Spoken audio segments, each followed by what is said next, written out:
Machilipatnam NH65 పక్కన కేవలం 13,000కే గజం. Sunny sands gated Vilas KBP developers. Mass అనే పదానికి బొట్టు కోసి పేరెట్టిందే ఆయన చూసే.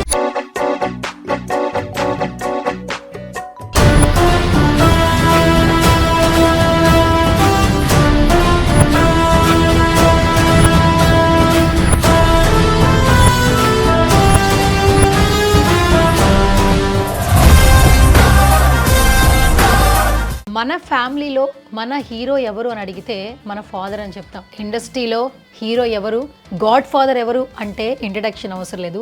మెగాస్టార్ చిరంజీవి గారు. So first of all Chiranjeevi గారి అభిమానిగా ఏం చెప్తారు సార్? 1980 నకిలీ మనిషి అనే మూవీ చిరంజీవి గారిది రిలీజ్ అయింది. అప్పటి నుంచి ఇప్పటి వరకు ఎన్ని సమస్యలు వచ్చినా మీరు చిరంజీవి గారి బర్త్డే మర్చిపోరంట. ఈ పొద్దుటికి 42 సంవత్సరాలుగా చిరంజీవి బర్త్డే ఏ సంవత్సరము బ్రేక్ అయింది లేదు. నా అభిమాని అంటే గర్వించతగే విధంగా ఉండాలి. అప్పటి నుంచి వాటికి బ్రేక్ ఇచ్చి సేవా కార్యక్రమాల పైన దృష్టి పెట్టాం. చిరంజీవి గారి మెమరీస్ నాకు కొన్ని ఇచ్చారు మీరు. అవునండి. ఒకసారి నేను చూపిస్తాను ఆడియన్స్ కూడా.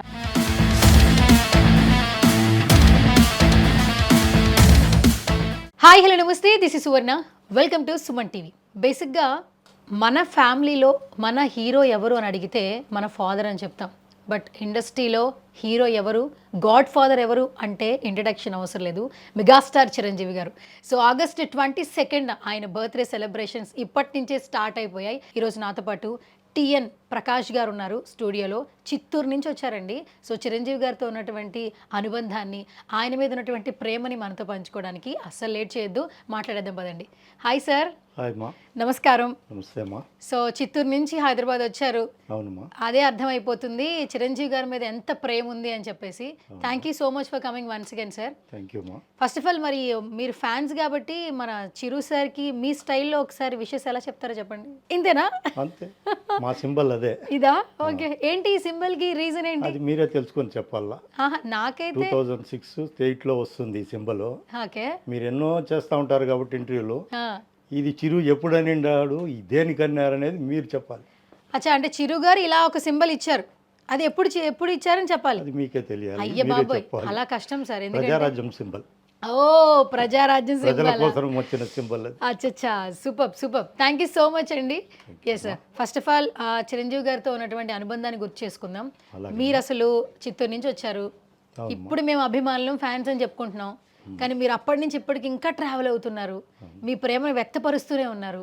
So first of all Chiranjeevi గారి అభిమానిగా ఏం చెప్తారు సార్? 1980లో ఎంటర్ ది డ్రాగన్ అనే ఇంగ్లీష్ సినిమాలు, 36 ఛాంబర్ ఆఫ్ అనే ఇంగ్లీష్ మూవీలు వస్తున్నాయి. అలాంటి టైంలో 1980 ఇయర్లో చిరంజీవి పేరు అనేది కూడా కొద్దిగా తెలియలేదు. నకిలీ మనిషి అనే మూవీ చిరంజీవి గారిది రిలీజ్ అయింది. అందులో డబుల్ రోల్ చేశారు సారు. ఆ డబుల్ రోల్లో మాస్ స్టిల్స్ చేశారు. అక్కడ మా దృష్టి చిరంజీవి గారి మీద ఫోకస్ అయింది. నెక్స్ట్ ఏమంటే 1 ఇయర్ తర్వాతే చిత్తూరులో షూటింగ్ జరిగింది, యమకింకరుడు అనే మూవీ. అక్కడ షూటింగ్లో చిరంజీవి గారితోనే నేను పక్కన ఉన్నాను, ఆటోగ్రాఫ్ అంతా తీసుకున్నాను. సార్ ఏముందో ఏమో కానీ సార్ కళ్ళల్లో మాకు నాటుకు కేంద్రీకరించాయి సారు. మేము సారు దీంట్లో పడాము. 42 సంవత్సరాలుగా ఈ పొద్దుటి వరకు మేము అభిమానిస్తూనే ఉన్నాము. అక్కడ యమకింకరుడితో స్టార్ట్ అయింది. 82లో మూవీ రిలీజ్ అయింది. అప్పట్లో 5 రూపాయలు కటౌట్కు పూలహారం వేయడం జరిగింది. తర్వాత 1983 ఖైదీ మూవీకి చిత్తూరు జిల్లా చిరంజీవి ఫ్యాన్స్ అసోసియేషన్ స్టార్ట్ చేయడం జరిగింది. ఈ పొద్దుటికి 42 సంవత్సరాలుగా చిరంజీవి బర్త్డే ఏ సంవత్సరము బ్రేక్ అయింది లేదు. 1983 నుంచి ఇప్పటి వరకు లైవ్లో ప్రతి సంవత్సరం జరుగుతూనే ఉంది. సెంటర్లో చిరంజీవి గారు కూడా తుఫాన్లు అది ఇది వచ్చినప్పుడు బర్త్డేలు చేయొద్దన్నారు. కానీ మేము చిత్తూరులో మా తృప్తి కోసం బర్త్డేలు జరుపుకున్నాము. ఎన్నో జిల్లాల్లో మైనస్ అయినాయి. 83 నుంచి చిత్తూరులో మాత్రం ఇంతవరకు బర్త్డే మైనస్ అయింది లేదు. ఈసారి కూడా భారీగా ఉంటుంది. సార్ అప్పటి నుంచి ఇప్పటి వరకు ఎన్ని సమస్యలు వచ్చినా మీరు చిరంజీవి గారి బర్త్డే మర్చిపోరంట. అంటే ఎందుకు అంతగా మీరు చిరంజీవి గారిని ప్రేమిస్తూ ఉంటారంటే మీరు ఏం చెప్తారు సార్? అది వారికి మాకు ఉన్న అనుబంధం. మేము ఎన్నోసార్లు షూటింగ్లకు వెళ్తూ ఉంటాం. వారు చెప్పే గైడ్ లైన్స్ మాకు అమూల్యంగా ఉంటుంది. తల్లిదండ్రులు చెప్పిన విధంగా మాకు నాటుకుపోయాయి. ఆ విధంగా మేము చిరంజీవిని అభిమానించేదానికి ఎక్కువ ఇదైంది. ఇంట్లో కుటుంబంలో ఎట్లా చెప్తారో మేము షూటింగ్లకు పోయి సార్ని కలిసినప్పుడు మాకు అదే విధంగా చెప్తా ఉంటారు. మేము కూడా మా పిల్లలకు అదే విధంగా క్రమశిక్షణ చెప్తూ ఉంటారా? ఓకే. అసలు ఫస్ట్ ఆఫ్ ఆల్ మీరు ఏ సంవత్సరంలో చిరంజీవి గారు అభిమానిగా మారారు? అదే మన 1980 నకిలీ మనిషి అన్నాను. నకిలీ మనిషి నుంచి అభిమానిగా మారారు. యమకింకరు షూటింగ్ చూశాను దగ్గరగానే, సార్తో సెకండ్ తీసుకున్నాను. ఇదైనాను కటౌట్కు సినిమా రిలీజు 82లో అయింది. మాలేశాను. మళ్ళా 10 మంది చేరి అభిమానులు కలిసి ఖైదీ సినిమాకు ఓపెన్ చేశాం 28/10/1983. ఆడ నుంచి ఫ్యాన్స్ నాయకుడిగా చలామణి అయిపోతున్నాము. ప్రతి సినిమాకు సార్కు అవి ఇవి చేయడం చేస్తూ ఉంటే సారు కంచిలో షూటింగ్ జరిగింది స్వయం కృషి 1986. అప్పుడు సార్ ఒకరోజు ఈవో ఆఫీస్లో టెంపుల్లో కూర్చొని చెప్పారు, ఏం నువ్వు ప్రతి సినిమాకు కటౌట్లకు ఆరాలంటావు, బాణసంచారాలు అది ఇది అంటావు, అవి కాదు, సొసైటీలో నిన్ను లైక్ చేయాలా, నా అభిమాని అంటే గర్వించతగే విధంగా ఉండాలి అని సార్ చెప్తా ఉన్నాడు. అప్పటి నుంచి వాటికి బ్రేక్ ఇచ్చి సేవా కార్యక్రమాల పైన మలడం దృష్టి పెట్టాం. సార్ నేను వింటూ ఉండేదాన్ని సార్, అంటే మా డాడీ టైం కూడా అక్కడ వాళ్ళు కూడా ఏంటంటే చిరంజీవి గారి సినిమా వచ్చిందంటే ఆ రోజు ఇంట్లో ఏం పనులున్నా ఏమున్నా పట్టించుకునేవారు కాదట. ఇప్పుడు మనకి దసరా, సంక్రాంతి, దీపావళి ఈ 3 ఫెస్టివల్స్ మనకి చాలా స్పెషల్, రైట్? ఆ పండుగ వస్తుందంటే ఫ్యామిలీ అందరినీ బాగా చూసుకోవాలి, బట్టలు కొనుక్కోవాలి, మంచిగా ఫుడ్ తినాలి. ఇది ఒక అందరికీ వస్తుంది తరతరాలుగా. బట్ చిరంజీవి గారి సినిమా వస్తుందంటే, చిరంజీవి గారి బర్త్డే వస్తుందంటే ముందే ప్రిపరేషన్ అయిపోతారు. ఆ డేట్ గుర్తుపెట్టుకుంటుంటారు. మార్నింగ్ 6 o'clock నుంచి నైట్ షో పడే వరకు కటౌట్లు, పాలాభిషేకాలు, సో థియేటర్ దగ్గరే ఉండటం, టికెట్స్ అందరికీ వస్తున్నాయా లేవా అని చూడటం, ఆ రోజంతా కేటాయించేవాళ్ళట. అంత ఇష్టం ఎందుకు పెట్టుకుంటున్నారు ఒక వ్యక్తి మీద అని అందరికీ ఉండేది. ఏం చెప్తారు అసలు చిరంజీవి గారి మీద అంత ఇష్టం ఎందుకు పెట్టుకుంటున్నారు అభిమానులు? అసలు పండగలు వస్తాయి, మేము గుడ్డలు వేసుకుంటామో లేదో, అది పెద్దోళ్ళు తీస్తే వేసుకుంటామో, కానీ మా బాస్ చిరంజీవి గారి సినిమా వస్తుంది అంటే ప్రత్యేకమైన డ్రెస్ మేము రెడీ చేసుకుంటాం. సినిమాకని, పండగలతో మాకు సంబంధం లేదు. మా పేరెంట్స్ వాళ్ళు వీళ్ళు పెట్టేవాళ్ళు అప్పట్లో. మేము చిరంజీవి గారి సినిమా వస్తుంది అంటే మేము డ్రెస్ రెడీ చేసుకొని ఆర్భాటంగా ఉంటాం. మాకు అది పండుగ. ఈ పండుగలు పెద్దోళ్ళ పండుగ. మేము అప్పుడు యంగ్స్ కాబట్టి మేము మా సినిమా రిలీజ్ అయినప్పుడే మాకు పండగ. పొద్దున్నే ఒకరోజు 2 days అక్కడే స్పెండ్ చేస్తాం. థియేటర్ ముందు రోజు నుంచి తోరణాలు అవి ఇవి అన్నీ చూస్తూ ఉంటాం. మెయిన్ వచ్చి హౌస్ఫుల్ బోర్డు పడిందా లేదా అంటాం. ఎందుకంటే చిరంజీవి వెంటనే కలెక్షన్స్, ఓపెనింగ్స్ హీరో, సీనియర్ హీరోలది 50 రోజులకు వచ్చే కలెక్షన్ చిరంజీవి గారికి 30 రోజుల్లోనే పే చేస్తుంది. అందువల్ల విత్ హౌస్ఫుల్ బోర్డు కొంచెము ఇది జరుగుతూ ఉంటాయి. చిరంజీవి గారి మూవీస్ ఫుల్ అయినా కూడా పెట్టరు కొందరు. మేము దగ్గర ఉండి హౌస్ఫుల్ బోర్డులు అనేది పెట్టించాం. సార్ ఇప్పట్లో 4 షోలు 5 షోలు కదా, అప్పట్లో ఎన్ని షోలు ఉండేవి? 7 షోలు 6 షోలు ఎక్కువ ఉండేవి. తిరుపతి అట్లా ప్రాంతంలో మెగ్నైట్ తిరుపతిలో ఉండే థియేటర్లు అన్నీ రన్ అవుతాయి. మరి ఇక్కడ మార్నింగ్ షో అని 4 o'clock వేస్తారు, నైట్ షో బెనిఫిట్ షో వేస్తున్నారు. అప్పట్లో ఒక రోజు ముందే సినిమా వేసేవాళ్ళ? చేస్తారు అప్పుడు కూడా compulsory. Okay, night Sholay. Tirupati ఎన్ని థియేటర్లు అంటే అన్ని థియేటర్లో రన్ అవుతాయి. అందరి హీరోలకు అలా జరగదు, ఒక చిరంజీవి గారికే జరిగేది. ఇంకొక డౌట్ ఉండింది నాకు.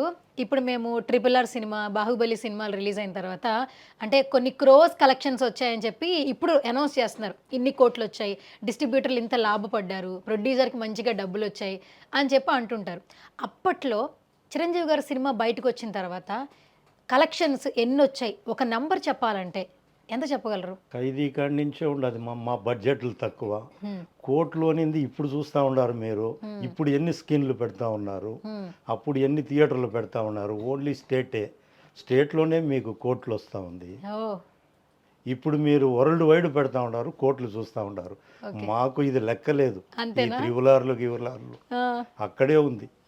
అప్పుడు టికెట్ రేట్ ఎంత, ఓన్లీ స్టేట్లోనే వస్తూ ఉంది కదా కోట్లు, వరల్డ్ వైడ్ లేదు కదా. అప్పుడు వరల్డ్ వైడ్ వేసుకుంటే ఈ త్రివులార్లు ఎక్కడ, బాహుబలి ఎక్కడ, ఎంత ఉండేది అసలు టికెట్? అసలు అక్కడ 1 రూపీ, 75, 5 రూపీస్ స్టెప్గా చేంజ్ అవుతా ఉన్నాం. ఓకే, చిరంజీవి గారు ప్రయాణం చూసుకుంటే ఫస్ట్ సినిమా ఫస్ట్ టికెట్ ఎంతకి స్టార్ట్ అయింది? ఆయన హైప్ అయ్యి ఎంతో అభిమానులు సంపాదించుకుని ఒక మార్క్ క్రియేట్ చేసేపాటికి ఎంతవరకు ఆ నెంబర్ ఆగింది? 5 రూపీస్ ఉండింది మా బుకింగ్ నాకు తెలిసి, మళ్ళా 100 రూపీస్ దాటింది. 100 రూపీస్ దాటింది. ఏ సినిమాకు ఇప్పుడు గుర్తుందా? వద్దులేండి, ఇప్పుడు రేట్లు వద్దులేండి, ఇప్పుడు రేట్లు ఇది అంతా మ్యాజిక్ రేట్లు, ఇది మ్యాజిక్ రేట్స్. ఒరిజినల్ రేట్స్ అవి. ఓకే. ఇవి బడ్జెట్ పెట్టాము అది పెట్టాము అని రేట్లు పెంచుతారు. అక్కడ నటన చూపిస్తాడు కాబట్టి ఆ రేట్లే.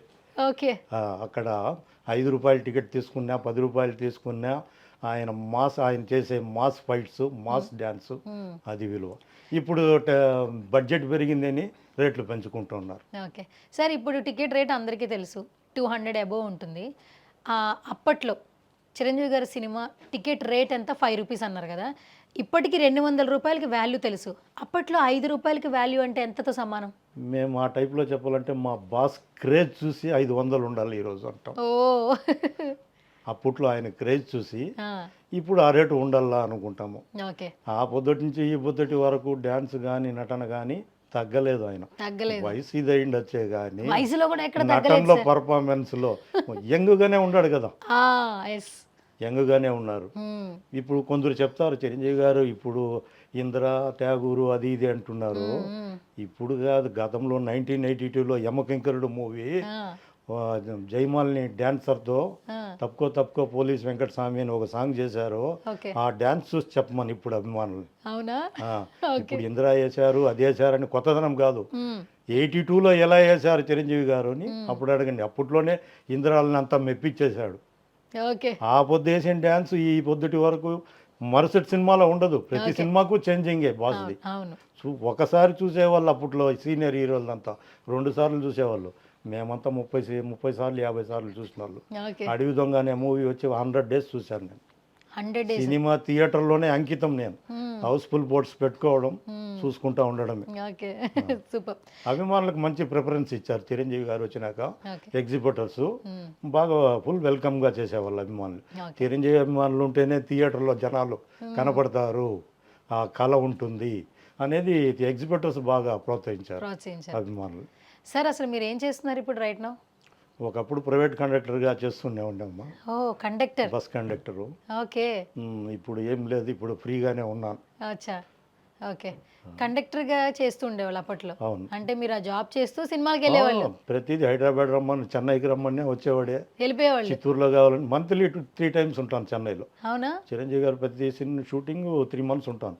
ఫ్యాన్స్ కరస్పాండింగ్ కూడా నేను చేస్తాను అక్కడి నుంచి. చేస్తారా? సార్ కొన్ని ఫోటోలు లెటర్స్ స్టేట్ వైడ్ పంపిస్తారు.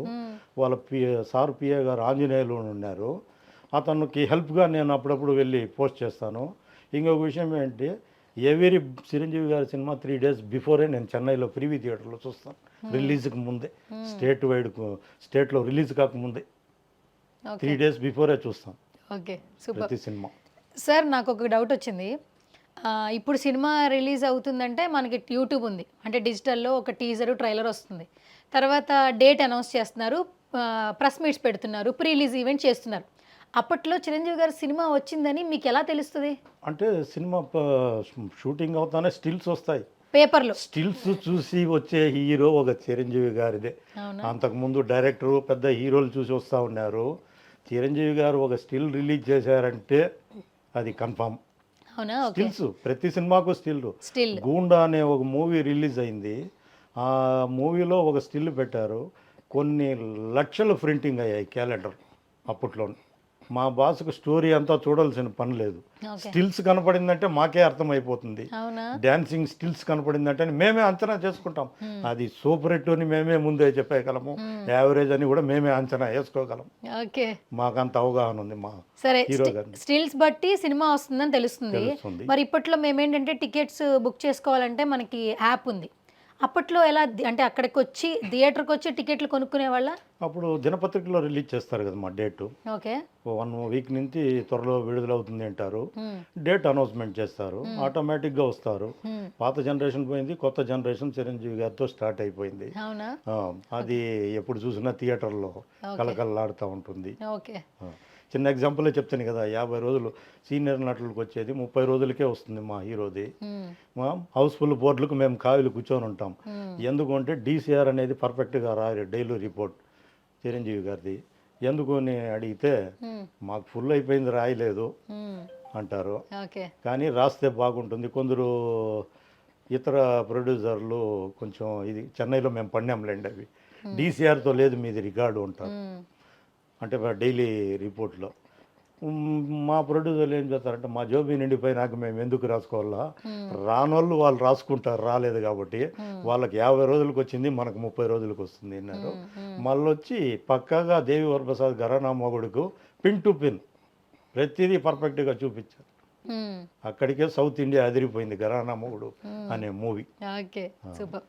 సో చిరంజీవి గారి మెమరీస్ నాకు కొన్ని ఇచ్చారు మీరు. అవునండి. ఒకసారి నేను చూపిస్తాను ఆడియన్స్ కూడా. చూపెట్టు. బేసిక్గా చూడండి గైస్, మనం ఇంట్లో ఏంటంటే ఒకప్పుడు ఆల్బమ్స్ మన ఇంట్లో ఏం ఫంక్షన్ వచ్చినా కూడా ఈ ఆల్బమ్స్లో పెట్టుకొని మన ఫ్యామిలీ మెమరీస్ని మనం సేవ్ చేసుకుంటాము, స్టోర్ చేసుకుంటాము. బట్ ఈ నాకు ఒక 3 ఆల్బమ్స్ ఇచ్చారండి. ఫస్ట్ ఈ ఆల్బమ్ చూడండి, మీకు చూపిస్తాను. ఫ్రంట్లో చిరంజీవి గారి ఫోటో ఉండింది అండ్ కొన్ని లెటర్స్ ఉన్నాయి. టిఎన్ ప్రకాష్, చిత్తూరు చిరంజీవి ఫ్యాన్స్ వ్యవస్థాపక కార్యదర్శి, చిత్తూరు జిల్లా చిరంజీవి ఫ్యాన్స్ కార్యదర్శి, రాష్ట్ర చిరంజీవి యువత ఆర్గనైజింగ్ కార్యదర్శి చిత్తూరు. సో చూడండి ఈ లెటర్స్కి ఎంత వాల్యూ ఏంటనేది. ఇప్పుడు ఏంటంటే ఒక చిన్న మెసేజ్ డ్రాప్ చేసేస్తున్నాము, సోషల్ మీడియాలో ఒక పోస్ట్ పెట్టేస్తున్నాం. ఇప్పుడు నేను ఈ చూసినప్పుడు కొన్ని ఫొటోస్లో ఒకప్పుడు చిరంజీవి గారిని నేను చూడలేదు కదా, కాబట్టి ఇప్పుడు మీకు చూపిస్తాను అనమాట. ఒక లుక్ ఏంటి అసలు, ఎలా ఉన్నారు అసలు, 100 డేస్ ఫంక్షన్ అసలు మామూలుగా లేరు. అసలు ఎంత చామింగ్గా ఉన్నారో చూడండి, మామూలుగా లేదు అసలు. చిరంజీవి గారిని ఇలా చూడడం చాలా హ్యాపీగా అనిపిస్తుంది. కొన్ని ఫొటోస్ నేను మీకు చూపిస్తాను, చిరంజీవి గారి స్టిల్స్. ఇది ఎక్కడ దొరకదు ఈ స్టిల్ అసలు ఎక్కడ దొరకదట, చూడండి ఒకసారి. దొంగ మూడు చాలా మంచి మెమరీస్ అనమాట ఆయనకి. బట్ ఆ మెమరీస్ అన్నిటిని ఆల్బంలో వాళ్ళు స్టోర్ చేసుకున్నారు. ఇంకొక 2-3 పిక్చర్స్ నేను చాలా డిఫరెంట్గా చూపిస్తాను. చిరంజీవి గారితో ఉన్నటువంటి అనుబంధాన్ని, అలాగే చిరంజీవి గారితో ఆయనకున్నటువంటి ఆ ప్రేమని బుక్లెట్లో చూస్తే అర్థమైపోద్ది. Yes, boss is here. చాలా బాగున్నాయి కదా యాక్చువల్లీ. అంటే ఒకప్పుడు చిరంజీవి గారు నిజంగా మనం చూసి ఉంటాం, మిస్ అయి ఉంటాము. బట్ ఇక్కడ చూసినప్పుడు మాత్రం ఖచ్చితంగా హ్యాపీగా ఫీల్ అవుతుంటాము. సో సార్, ఈ బుక్లెట్ అంతా క్యారీ చేస్తున్నారు. ఎన్ని వేల ఫోటోలు దిగుంటారు ఇప్పటికి మీరు చిరంజీవి గారితో? లెక్కలేదా? లెక్కలేదు. ఉన్నవి ఉన్నాయి, మిస్ అయిపోయినవి చాలా ఉంటాయి. మా ఫ్యామిలీలో ఏది జరిగినా కూడా ఇన్విటేషన్ మాది ఫస్ట్లో ఉండేది. అవునా? మ్యారేజ్ ఇన్విటేషన్ ఓకే, ఫస్ట్లో ఉంది చూడండి. ఇంకొక బుక్ ఉందండి. సో ఇదేంటో ఒకసారి ప్రొడ్యూసర్స్ లెటర్స్. ఇదేంటి సార్ ఫస్ట్ ఫోటోగ్రాఫ్? ఇది మా అబ్బాయిది నెక్స్ట్ పోయిన మంత్ అయింది మ్యారేజ్. మా ఇంట్లో ఏ ఫంక్షన్ జరిగినా బాస్ ఫోటోస్ ఫ్యామిలీ ఉంటుంది. అవునా? మా అబ్బాయి మ్యారేజ్ కేసిన ఇన్విటేషన్ అది. మీ అబ్బాయి మ్యారేజ్ కేసిన ఇన్విటేషన్. ఓకే, వాళ్ళ ఇంట్లో ఏ మ్యారేజ్ ఉన్నా కూడా సో చిరంజీవి గారి ఫోటో లేదే. ఈ లెటర్స్ ఏంటి, చిరంజీవి గారు ప్రొడ్యూసర్స్ పంపిస్తూ ఉంటారు, మీకు పంపిస్తుంటారా లెటర్స్? సో ఒకసారి చూడండి గైస్, ఆ లెటర్స్కి ఇప్పట్లో అయితే నిజంగా వాల్యూ లేదని చెప్పాలి. బట్ ప్రతి ఒక్క అక్షరం విలువ, ఆ మెమరీస్, ఆ సంతోషం, ఆ హ్యాపీనెస్ ఈ లెటర్లో చాలా ఎక్కువ ఉండింది. సో తాళపత్ర గ్రంథాల మాదిరి. ఈ లెటర్స్ వాళ్ళకి తాళపత్ర గ్రంథాల మాదిరి అట. సో చాలా హ్యాపీగా చెప్తున్నారు. సో లెటర్స్ వచ్చేవి కదా, చిరంజీవి గారికి కొన్ని లెటర్స్ వస్తాయి, వీళ్ళు చిరంజీవి గారికి కొన్ని లెటర్స్ పంపిస్తూ ఉంటారు. అలా కొన్ని పెట్టారు. సో ఇప్పుడు ఒక పోస్టర్ చూపిస్తా చూడండి. సార్ ఇదేంటి సార్? మా పార్టీ. మీ పార్టీయా? ఓకే, సో జనసేన పార్టీకి సంబంధించిన ఈ పిక్చర్ని కూడా సేవ్ చేసుకున్నారు. అండ్ ఈ ఆల్బమ్ మొత్తం లెటర్స్ ఉన్నాయండి, అండ్ మ్యాగజైన్స్ కూడా. ఎస్, ఒకసారి చూడండి ఇక్కడ. బేసిక్గా ఒకప్పుడు చిరంజీవి గారి సినిమాలు ఎలా తెలుసుకుంటారంటే మ్యాగజైన్స్లో ఎక్కువ తెలుసుకునేవాళ్ళట. చిరంజీవి అనే ఒక మ్యాగజైనే ఉందట పర్టికులర్గా. దాంట్లో ఏంటంటే ఆయన సినిమాలకు సంబంధించి అప్డేట్స్ వస్తుంటాయి. ఒకసారి చూడండి, ప్రతి ఒక్క చోట స్టిల్. మనకి ప్రకాష్ గారు చెప్పారు, చిరంజీవి గారి సినిమా వస్తుందని మీకు ఎలా తెలుసు అంటే, ఒక స్టిల్ బయటకు వస్తే చాలు ఆయన సినిమా వస్తుందని మేము తెలుసుకుంటాం అని చెప్పి అన్నారు. ఇప్పట్లో మనం కొంతమంది ఫొటోస్ చూస్తుంటాం, నార్మల్ స్టిల్స్. ఒకసారి బాస్ స్టిల్ చూడండి, మామూలుగా లేదు కదా అసలు, ఎంత చామింగ్గా ఉన్నారు. సో మెగా ఫ్యాన్స్ వాళ్ళందరూ కూడా అందుకే ఇంతవరకు ఇక్కడ వరకు ట్రావెల్ అవ్వగలుగుతున్నారు. అండ్ ఫైనలీ ఇంకొక పెద్ద ఆల్బమ్ ఉందండి. సో ఇది కూడా ఒకసారి చూసేద్దాము. ఆయన అక్కడి నుంచి పద్మాల తీసుకొచ్చారు. 83 నుంచి. సార్ ఏంటి సార్ ఇది? 83 నుంచి బాస్ ఆల్బమ్. 83 నుంచి బాస్ ఆల్బమ్. మీరు స్టాంప్స్ ఎట్లా సేకరిస్తారో మా బాస్కి సంబంధించిన మూవీ. అచ్చా, స్టిల్స్. ఓ గైస్ చూస్తున్నారు కదా, అంటే ఇప్పటి వరకు ఆయన మెమరీస్ మనకు చూపించారు. బట్ ఈ ఆల్బమ్ మొత్తం 83 నుంచి దొరకవు. చిరంజీవి గారు ఏ సినిమాలో ఏ స్టిల్తో ఫోటోగ్రఫీ బయటకు వచ్చిందో ప్రతి ఒక్క మెమరీ కలెక్ట్ చేశారండి ప్రకాష్ గారు. మీరు ఈ ఆల్బమ్ చూస్తే చిరంజీవి గారి ఫిల్మ్స్ అన్ని స్టిల్స్ మీకు కనిపిస్తూ ఉంటాయి. ఒకసారి చూడొచ్చు, లుక్ వేయచ్చు. And at the same time ఏంటంటే ఒకసారి ఆల్బమ్ చూడండి అసలు యాక్చువల్లీ మనం ఇది ఏంటంటే మన ఫ్యామిలీస్లో ఎవరికైనా బర్త్డేస్ జరిగినా మ్యారేజెస్ జరిగినా ఇలా ఒక ఆల్బమ్ పెట్టుకుంటాము. బట్ చిరంజీవి గారి మీద ఉన్నటువంటి ప్రేమని సో ఇలా వాళ్ళు ఇప్పటికీ స్టోరేజ్ చేసుకుంటున్నారండి. మా తరాలకు తెలియజేయాలి కదా, ఏం మా తరాలకు తెలియజేయాలి కదా, మీ తరాలకు రేపటి తెలియజేయాలి. తరాలకు, అవునా? వాళ్ళ తరాలకు. ఎస్. సో ఎప్పటివరకు ఆల్బమ్స్ చూసేసాం కదా, ఇప్పుడు ఒక స్పెషల్ ఆల్బమ్ చూపించబోతున్నాను అనమాట. So here we go. Sir Prakash garu మీరు ఎక్స్ప్లెయిన్ చేయండి. 1998లో బ్లడ్ బ్యాంక్కి అక్కడి నుంచి బ్లడ్ డొనేషన్ స్టార్ట్ అయింది ఇక్కడ. మేము 95లోనే నిన్నటికి 30 years బిగ్ బాస్ మూవీ అప్పుడు చేసామండి. 95 నుంచే మేము రక్తదానం చేస్తున్నాం. అంటే ఇక్కడ హైదరాబాద్లో లేదు, లోకల్లో. ఇప్పటి వరకు ఒక 32 times స్పెండ్ చేసి ఉంటాను. అవునా? ఓకే. బ్లడ్ బ్యాంకులోనూ 1 time చేసినాను. లోకల్లో అక్కడ గవర్నమెంట్ హాస్పిటల్, రెడ్ క్రాస్ వివిధ దీంట్లో చేసినాను. ఓకే. సో ఒక చిన్న ఫోటోగ్రాఫ్ చూపిస్తాను. నేను చూసి చాలా క్రేజీగా అనిపించింది. ఒకసారి చూడొచ్చు. అల్లు అరవింద్ గారు ఇక్కడ ఏదో లెక్కలేస్తున్నారు. చెన్నై గీతా ఆర్ట్స్ పసివాడి ప్రాణం టైంలో రికార్డ్స్ గురించి. ఓకే. సో అల్లు అరవింద్ గారు ఎలా ఉండేవాళ్ళు సార్ మీతో? మాకు బలమే సారే కదమ్మా. అవునా? అభిమానులకు. ఓకే. చెన్నైకి వస్తే సార్ లేదంటే సారే. అవునా? అవును. ఓకే. సో ఇక్కడ ఇంకొక ఫోటోగ్రాఫ్ చూడొచ్చు. మదనపల్లి అనే ఊర్లో తుఫాన్ వచ్చింది. ఓకే. అప్పుడు ఆర్థిక సాయం చేశారు చిరంజీవి చారిటబుల్ ట్రస్ట్ తరపున. Second program. Okay. Nagababu garu వచ్చి అప్పుడు మదనపల్లికి వచ్చారు, సాయం చేశారు. Okay, super. సేవా కార్యక్రమాలకు కూడా ఎక్కువగా ఇంట్రెస్ట్ చూపిస్తారు చిరంజీవి గారి అభిమానులు అని అంటుంటారు. మీరేం చెప్తారు ఒక అభిమానిగా? స్టేట్ వైడే కాకుండా వరల్డ్ వైడ్ అయిపోయింది మా సేవా కార్యక్రమాలు. ఇప్పుడు చెప్పేదానికి వ్యవధి లేదు, ఆ టైప్ అయిపోయింది. ఫ్యాన్స్ ఉంటే ఉప్పెన మాదిరి. వరల్డ్లో ఏ ఫ్యాన్స్ అలా చేయడం లేదు. ప్రపంచ స్థాయిలో ఈరోజు చిరంజీవి బర్త్డే అంటే, మూవీ రిలీజ్ అంటే బ్రహ్మాండంగా జరుగుతూ ఉంటాయి. దాన్ని ప్రత్యేకంగా చెప్పాల్సిన పని లేదు. సోషల్ మీడియా వచ్చేసింది, మీరే చూసుకుంటారు. అది నన్ను అడగాల్సిన పనే లేదు. ఇప్పుడు ఆ సమాధానాలు మీకే ఉండాలి ఇప్పుడు. Okay sir. మరి విశ్వంబర వస్తోంది, ఎప్పుడెప్పుడు బాస్ని థియేటర్లో చూడాలని చెప్పి మేము కూడా ఈగర్గా వెయిట్ చేస్తున్నాం. జనరేషన్స్ మారాయి, బట్ చిరంజీవి గారి మీద ఉన్నటువంటి ప్రేమ మారలేదు, ఆ అభిమానం మారలేదు. ఆ సంఖ్య పెరుగుతూనే వస్తుంది. ఏ జనరేషన్ అయినా కూడా ఆయన అభిమాని అవ్వాల్సిందే. సో విశ్వంబర కోసం మేము ఈగర్గా వెయిట్ చేస్తున్నాం. మీరు ఎంత ఈగర్గా వెయిట్ చేస్తున్నారు చిరంజీవి గారి కోసం? మేము ఎప్పుడు ఈ పొద్దు కాదు, 42 ఏళ్ళుగా ఎదురు చూసేదే మాకు గ్యాప్ అని ఏం లేదు. ప్రతి సంవత్సరం, ప్రతి 6 monthsకి ఒకసారి బాస్ సినిమా కోసం మేము చెప్తాం కదా, పండుగే మాకు అదే. అవునా? పండుగే మాకు అదే. ఇవి వచ్చేది ఫ్యామిలీ పండుగలు, ఇవి మాకు వచ్చేది అవి ఒరిజినల్ పండుగలు. మాకు మేము డ్రెస్ కొత్తది వేసుకోవాలన్నా మా బాస్ సినిమా రిలీజ్ అయితేనే అప్పుడే సెలెక్షన్ చేసుకుంటాం. పండుగలు అంటే ఫ్యామిలీ పరంగా చేసుకుంటాం. సెకండ్ ఆప్షనే అది మాకు. మాకు ఫస్ట్ ఆప్షన్ మా బాస్ సినిమాకే. ఏ డ్రెస్ కుట్టుకోవాలి, ఎలా ఉండాలి, మూవీకి ఏం చేయాలి, ఇలాంటివి ఉంటాయి. Prakash garu thank you so much. Me valuable టైంని మాతో స్పెండ్ చేశారు. ఫైనల్గా మన చిరంజీవి గారికి మీ బర్త్డే విషెస్ ఒకసారి చెప్పేసేయండి మా సుమన్ టీవీ తరపు నుంచి. Many happy returns of the boss గారు మరియు సుమన్ టీవీ వారికి thank you so much Prakash గారు. సో మరిన్ని అచీవ్మెంట్స్ చేయాలి మీరు, అండ్ మీరు కూడా హ్యాపీగా హెల్తీగా ఉండాలి మనస్ఫూర్తిగా కోరుకుంటున్నా. ఫ్యాన్స్ని కంట్రోల్ చేయాలంటే పెద్ద సమస్యమా. అలాంటిది స్వామినాయుడు గారు ఎంతో రిస్క్ చేసుకొని ఆంధ్ర నుంచి అమెరికా వరకు ఫోకస్ చేస్తున్నారు. వారికి మా ఫ్యాన్స్ తరపున కూడా కృతజ్ఞతలు. ఆయన మాకు అండగా ఉండాలని మేము ప్రార్థిస్తున్నాము. తప్పకుండా చెప్పండి సార్. తప్పకుండా. అసలు చిరంజీవి గారు అంటేనే స్వామినాయుడు గారు. స్వామినాయుడు గారు ఆధ్వర్యంలో అన్ని జరుగుతాయి. ఎన్నో ఒడిదుడుకులు ఎదుర్కొని తారా స్థాయికి తీసుకుని పోయినారు. ఈ పొద్దు ప్రపంచ స్థాయికి తీసుకుపోయినారంటే అది స్వామినాయుడు గారు సారే. తప్పకుండా. ఈ పొద్దే కాదు, ఏ పొద్దైనా కూడా స్వామినాయుడు గారికి అదే బ్లెస్సింగ్స్, విషెస్ ఉండాలని మనస్ఫూర్తిగా కోరుకుంటున్నాను. Thank you so much for coming once again Prakash garu. Thank you. ఇది వాళ్ళ special video. This is Suvarna signing off. Suman టీవీలో మీ పర్సనల్ అండ్ బిజినెస్ ప్రమోషన్స్ కోసం కింది నెంబర్కి కాంటాక్ట్ చేయండి.